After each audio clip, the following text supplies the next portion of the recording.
Hello, welcome. In today's video, we'll be creating a React app that that renders multiple components dynamically from an array of data.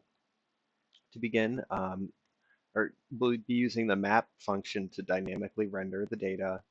We'll pass the object properties as props to child components, and we'll utilize the key prop, to render lists in React based on an appropriate identifier, such as ID.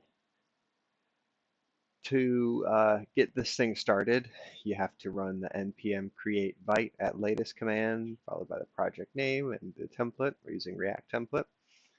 Vite provides a modern development server that utilizes WebSockets for instant hot module replacement, kind of like the fast refresh feature in CRA. In a new terminal, after we ran that initial command, we moved into the newly created directory using the cd command, and then ran npm install to get the necessary dependencies, and started the server by doing npm run dev. Let's take a look at what we did, starting with the toolbar.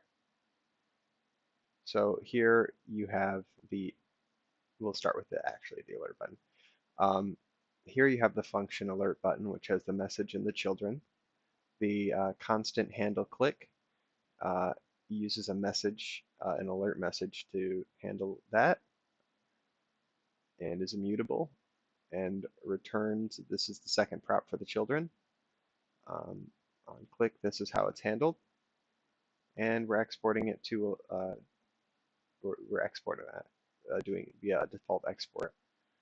Then you have the alert button here, the toolbar, and you import the alert button with the toolbar. Here we define the arrays which are outside of the component. IDs will be used. We'll enter this in so that we have the keys to keep the data organized. React likes that. We have various messages for the different items in the array. And then we have the toolbar function here, which has the class name toolbar. And we use the .map method to render, or the function to render the components dynamically. So here you have buttons.map button. So that maps each one respectively, so that you get a different alert for each button. I'm trying to talk a little bit faster too, and I'm kind of like, because my videos have been long. So next you have within the JSX the alert button with the actual key that we talked about and the message to map it correctly. Then you have the button label there.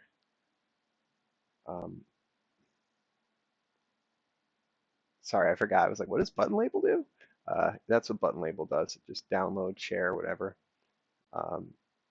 That's about it for the how the alert button is called with the toolbar function, and that's also exported. Both are going to be imported. What? Oh, this is the duh. Okay, so this is cool because we're only importing toolbar here, and then toolbar is importing alert button, so it's very dynamic. um, and so you have the function app, which is like the main stage. You pretty much got to have that in the React. You return, and this is like for everything static. You want to be putting it in here, essentially help keep it organized and hierarchical. Steve or Kuckle, sorry. Um, so we have class name app, uh, and then we have um, just like the header, click a button to see, so that's just built into the HTML. And then you have the toolbar next to that as well. All right, so that imports everything, sets everything up, and has a dynamic use of the alert button. So let's see how it looks. So we got 4 things to test right away: the download file, share document, delete item, save progress, verify that, oh, that's the same port, that if it's a different port, it will not work. Nope. Verify that if the path is off, okay, apparently that does work in React, strangely enough. Um,